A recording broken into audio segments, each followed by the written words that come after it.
Konnichiwa, General Samas. We are going to be playing as Japan for this series. I think you'll notice this screen looks a little bit different. I hope you all like it. We are going with the improved counters mod, which I do like, as well as sort of improved terrain view.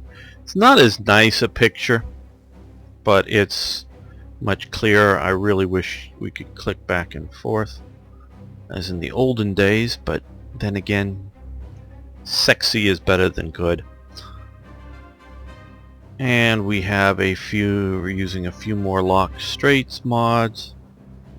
Are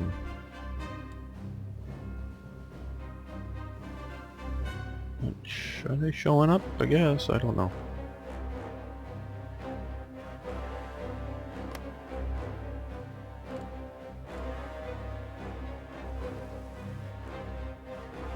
Where are they?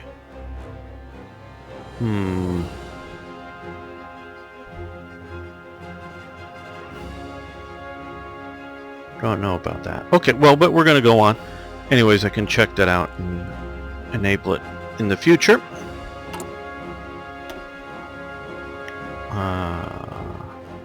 We're going to start out with increased naval production. Get that underway early and quickly. And since we're going to be having a heavy naval and air focus, but early on we're going to be fighting in China, so we want to improve our basic infantry. And I still think this is the best way to go, is get some of your infrastructure sorted out. So that gets all that, and then also we're going to need to import a bunch of things, but to be able to pay for that we're going to need civil factories. So let's build a few here. Get that going. Now we have some ships in production. Okay. In 12 years, that's a little too long. So let's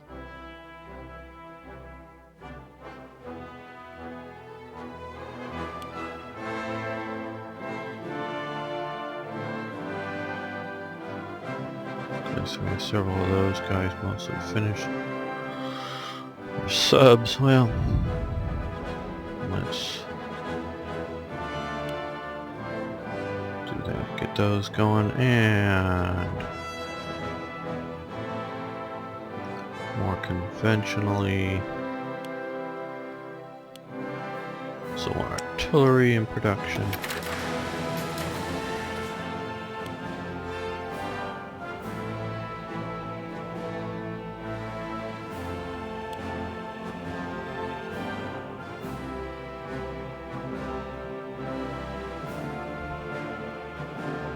Well, that sucks.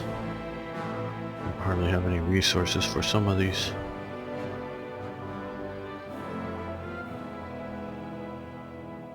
Abilities, but I'm still going to put a few more. Maybe this is a mistake to do it so early, but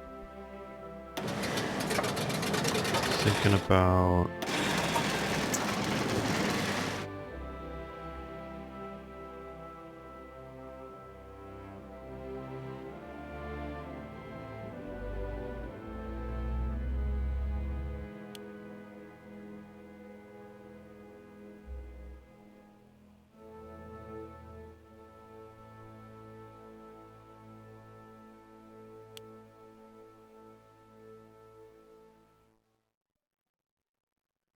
well, let's increase that.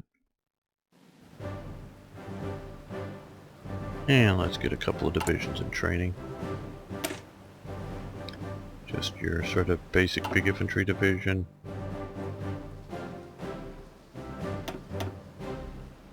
Only two. We don't have very many. We have no artillery, but we don't need it yet. We don't have even enough small arms for our current. Let's place some imports here.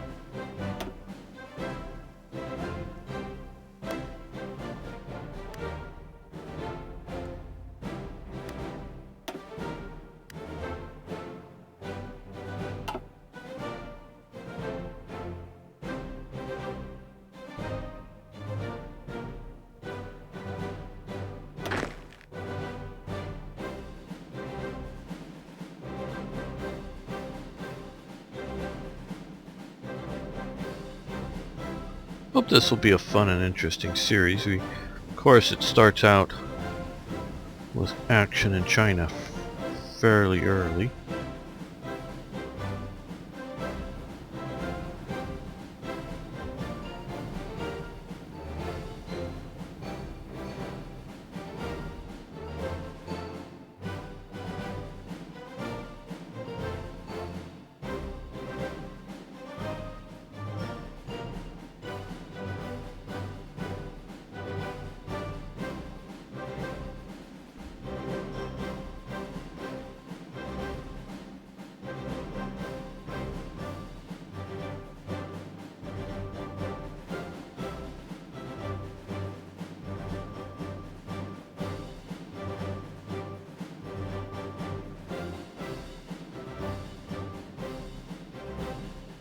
Yeah, there isn't much going on yet.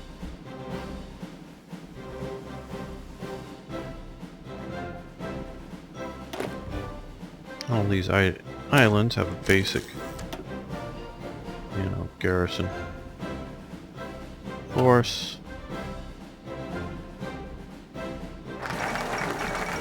Okay, Rhineland remilitarized and increase naval production, which is good. We're going to go to spiritual mobilization. And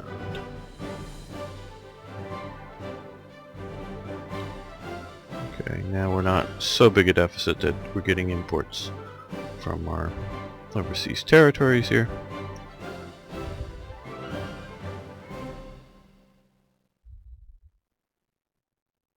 But still, let's see.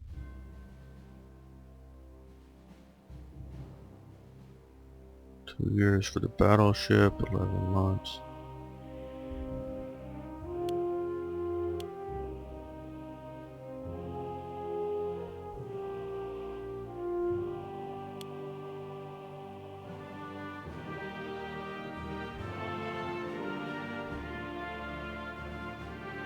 I don't want to put a light.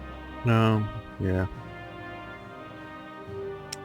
Get a light cruiser into production as well.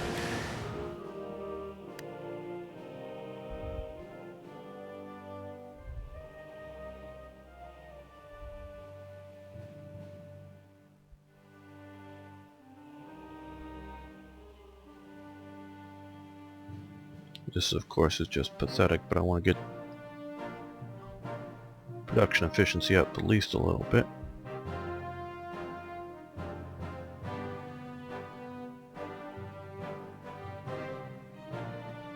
But soon, I'm hoping to get a few more of these built.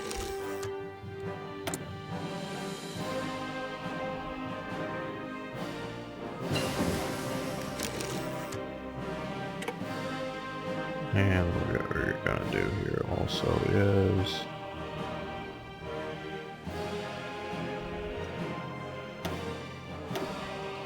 put the Navy, lease those down.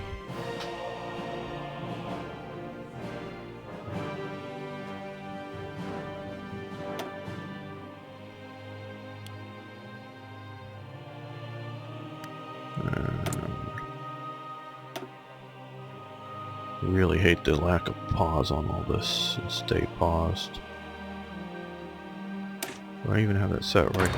I've had to change settings a bit, game options. Turn the 3D units off, as you can probably tell. Controls.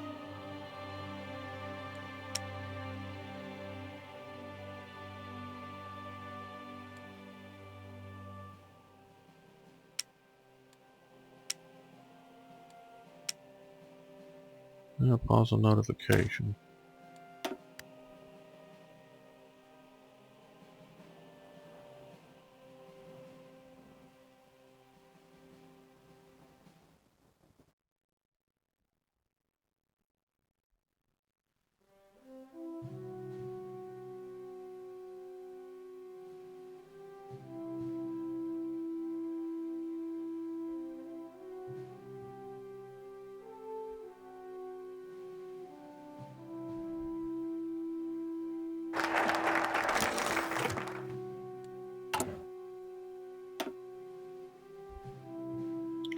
Okay, industrial effort is most excellent, and we're going to go there.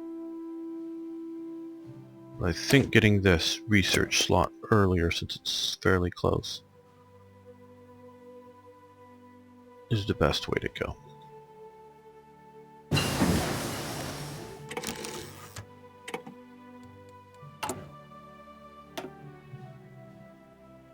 Gonna go with concentrated factories. I would like that to be able to defend against American or other people bombing, but I just think we are at such a deficit for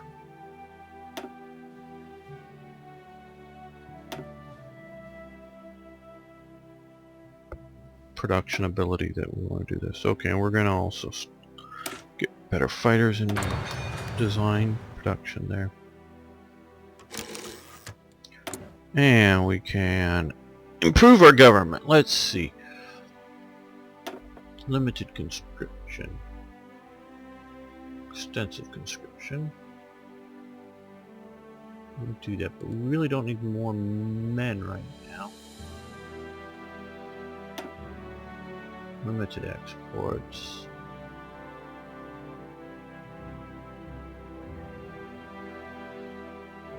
I think that's the best for us.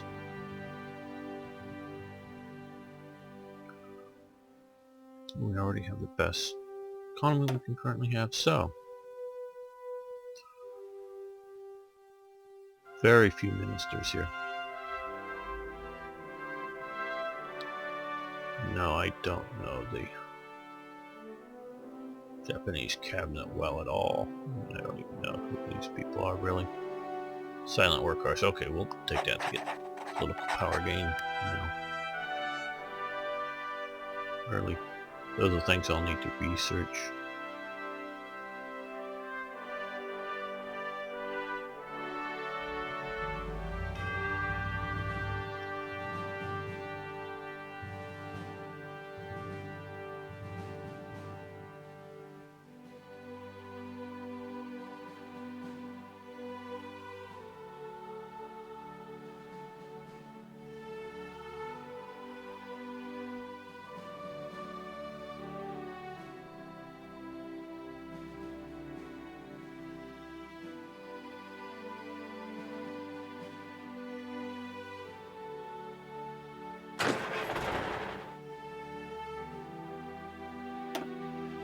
See what our general options look like.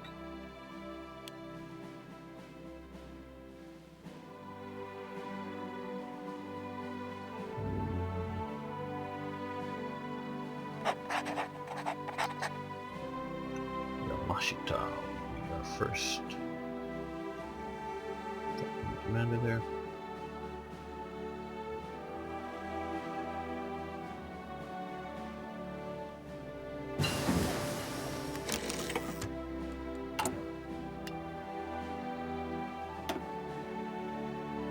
Okay, let's see. Resource gain efficiency. Yeah, I don't want that because we're so starved of resources.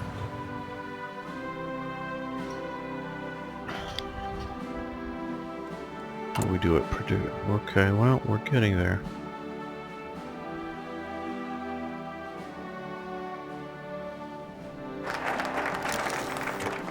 Okay, the student movement.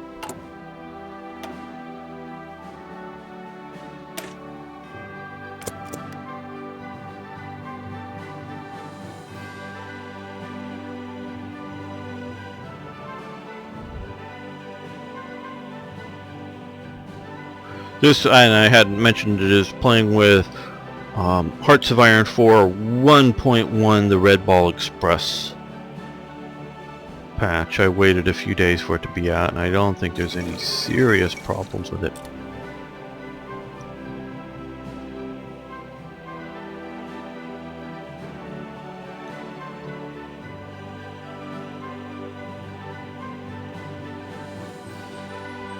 How are we doing on production? Okay, well, a little better with some of these.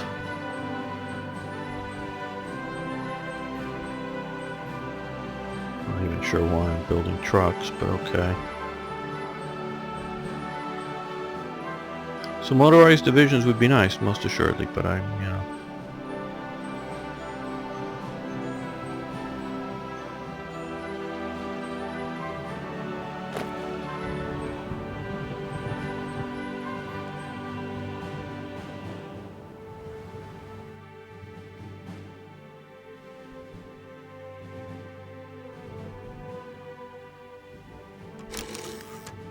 Okay, we can modify our government again.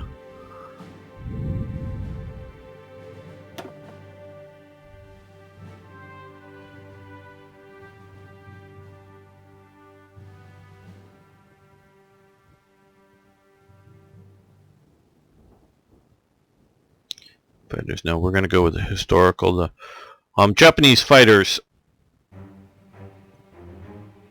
both for tactical, cultural principles, if you will, as well as I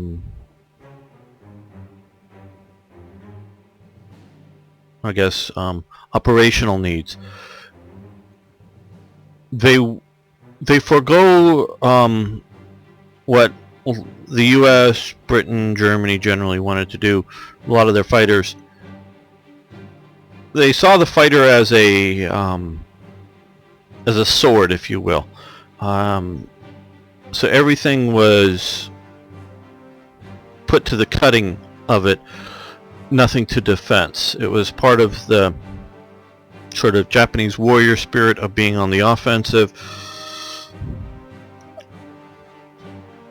It's definitely that part of the cultural element. Plus, it was also a sort of a tactical element. If you've got a fast aircraft, and the way you make an aircraft fast, of course, it has a powerful engine with a light airframe on it. Other aircraft aren't going to be able to effectively get behind you because you'll be, theoretically, this is all theory, well, theoretically being going so fast that you won't be able to be effectively pursued, so that you don't need to armor up or put self-sealing fuel tanks, basically sort of a rubber liner on the inside of fuel tanks, and all these other things that add weight to the aircraft. So an aircraft should always be attacking, shouldn't be worrying about defense. So it's partially a cultural, partially a tactical element there.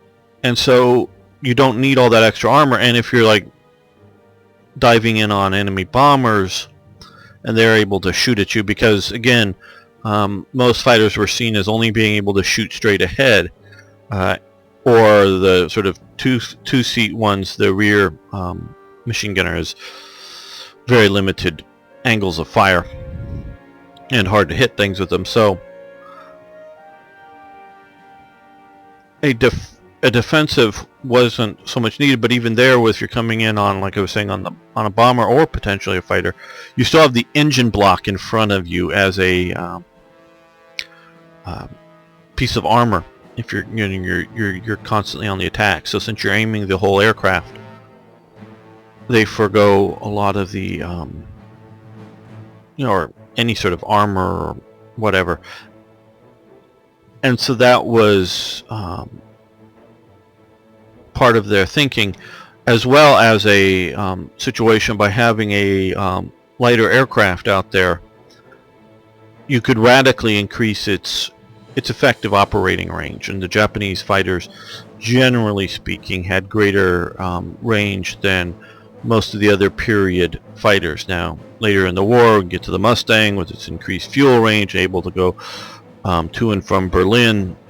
That then starts getting up to, I think, outranging the Japanese fighters at the time. But when you're looking at ranging out over China, which is a rather large landmass, or over the ocean, having a greater range fighter is a significant thing.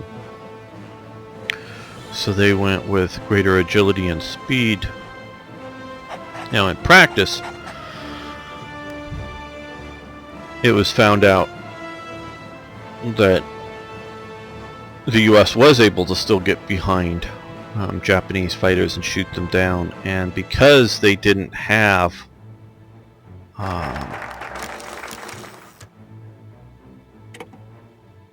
any armor on them,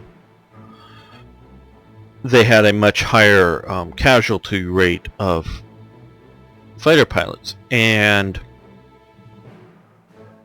this goes back to sort of the Japanese cultural thing.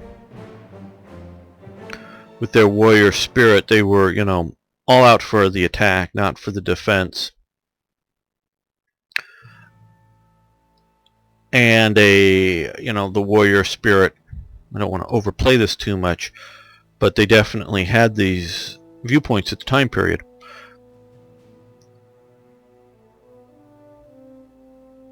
And they also saw with that warrior spirit sort of the glorious death, if you will. And so that, sort of a, victory or death kind of, glory or death kind of viewpoint, which you can see in European, and I noted, if you noted, I did say glory or death a minute. That's the, what is it? It's the 11th, 21st Lancers, a motto of the British Army. I forget, one of those. They have wasn't just the Germans, wasn't just the bad guys, but they had a skull with crossbones for their Lancer regiment, with a sort of banner below it, or glory. So death or glory or death, or however you want. Was their motto.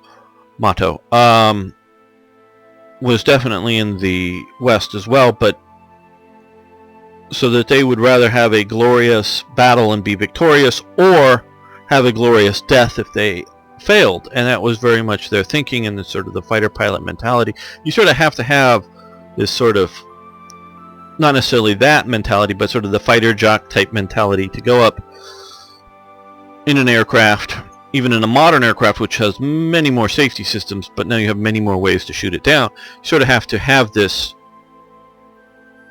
gung-ho-ness, this fighter jock mentality, if you're going to be a good fighter pilot. And so the Japanese very much saw this. But what it came down to, which they didn't realize at the time, and is sort of a, we're looking at various elements of Hearts of Iron 4 here now. The biggest limitation for most countries and most of the time wasn't fighter production. It was pilot production. And this was known in the sort of the closing days of World War I, which the Japanese had very little participation in which the Germans had gotten sort of their fighter production going, but many of the squadrons that were going up at sort of late war had little or no experienced pilots, and even fewer than the American, British, and French. I mean, they were facing those too, but they were losing so many, so they were putting up these inexperienced pilots that were just being shot out of the sky right and left. And so even if they were building, and of course mechanically it was a simple thing, or more simple, shall we say, to build a World War I fighter. The engine was sort of the complicated thing, but the wood fabric and whatnot was sort of easy to produce. That you could produce a bunch of those machines fairly quickly once you adopted your production settings. But you put them in there with inexperienced pilots, it doesn't matter how good the machine is, it's just going to get slaughtered over the air. Well, what particularly with the Japanese naval pilots, and well, I'm sure I'll talk about this later in the series, was that the sinking of a lot of their carriers meant also taking out a lot of those pilots as well. And whether they were lost in action, or simply their carriers gone and they have no place to go home to. And those carrier pilots were sort of the, if you will, China veterans, because the Japanese Naval Air Force did operate over China as well. That sort of mid and late war with Japan, they weren't able to put good pilots up against the Americans, and it was predominantly more and more the Americans that were opposing Japan. not to say Australia, New Zealand, Britain weren't involved. They were, but it was, I think, heavily the American show. That they weren't able to put up good pilots to face them. Part of that was the lack of resources, particularly fuel, to train, to have training schools and training time, because they didn't have the fuel to do it. But either way, whatever the reason, it's still, the Americans had probably the best program of training pilots, the most industrial training program, I believe, out there at the time. So that you see with that being the real sort of limiting factor with aircraft, more so than the aircraft themselves, the pilots being that. And so when Japan went with this sort of death or glory viewpoint, and they were at least on the scale of for pilots, you need fewer pilots than you do infantry soldiers, kind of thing. On the scale of pilots, they were continuing up till the end to get well-motivated young men willing to be pilots. But with the sort of lack of, not that they didn't care about their pilots, not if they were shot down and wounded, they weren't, if they were available to be hospitalized and healed, they absolutely did try to do that. I'm not in any way, trying to say that they didn't care. But it wasn't a priority. The pilot's life wasn't the priority. And so that they lost out a lot in a long war with that. And was, I believe, a significant mistake the Japanese made in not working harder for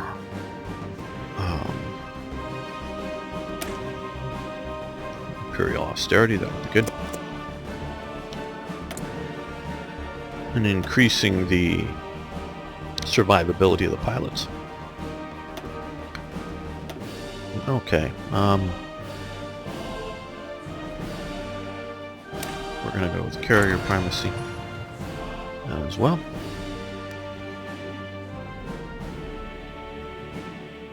I love this system here. A division, if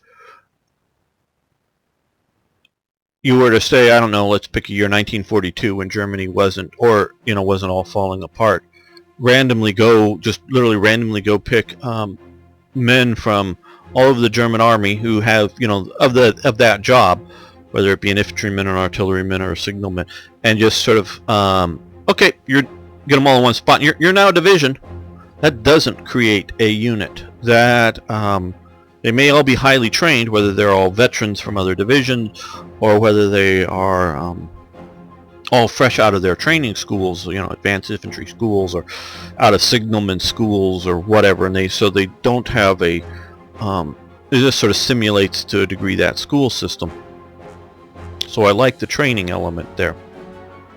Time to take to create that, and I should probably let's start some training of a Marine division as well, because they will be useful and be longer to train up.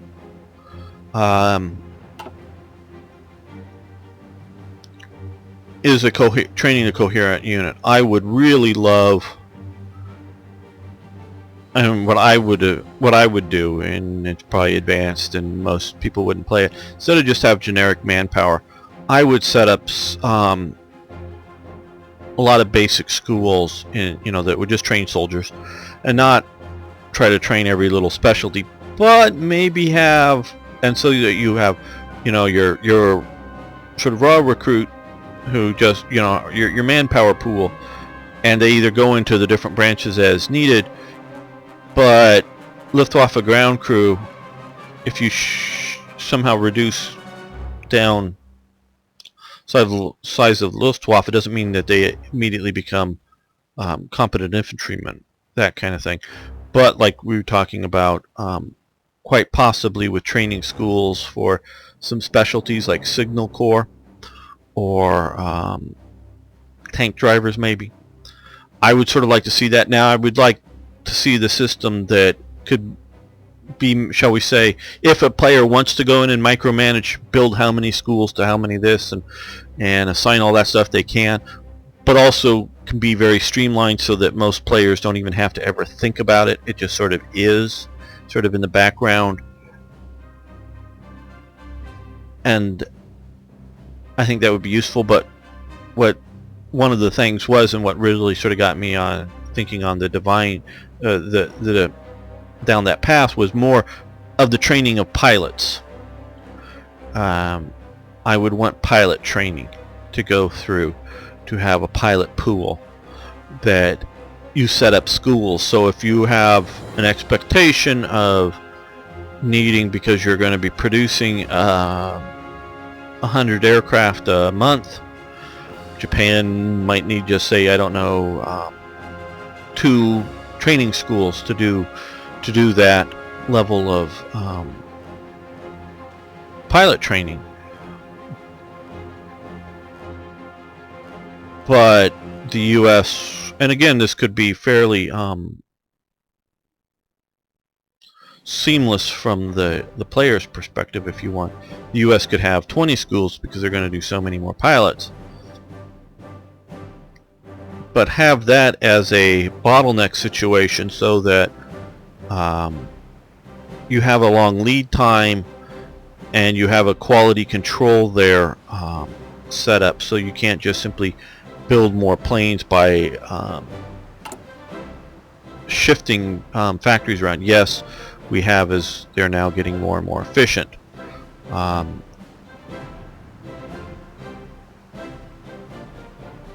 With production here compared to they start off with, but I can decide to go, I don't need any more trucks, so I'm going to stop them, and I'm not taking significant losses for divisions fighting in China. I can stop or cut back my infantry equipment or artillery production or whatever that might be, and rush it into fighters. But also, if the crew, because again, I would, whether however much training you would do for, naval bomber crews or bomber crews, it's the pilot is sort of what I would look at. So you don't, and produce a big bomber takes a lot more resources, factories going chugging at it, versus that. So if you massively shift your focus, that you're losing the air war. I'm also thinking this, shall we say, in the German terms. America enters the war, you want to shift, shall we say, 2/3 of all non-fighter aircraft type production over to fighters, because you want to put up enough aircraft. Well, if you don't have enough schools, and even if you have enough schools, you would have a lead time. I don't know how many days it is, but to produce an experienced pilot, so that you have that factor in, so that you can't just jump from one to the other and back and forth as needed. So that would be a factor I would like to see in all of this. Well, and we're going to take this opportunity to end this episode. Thanks for watching. We're going to do some more playing as Japan. Please post questions, comments, feedback. How do you like the look and feel? See you next time for more Hearts of Iron.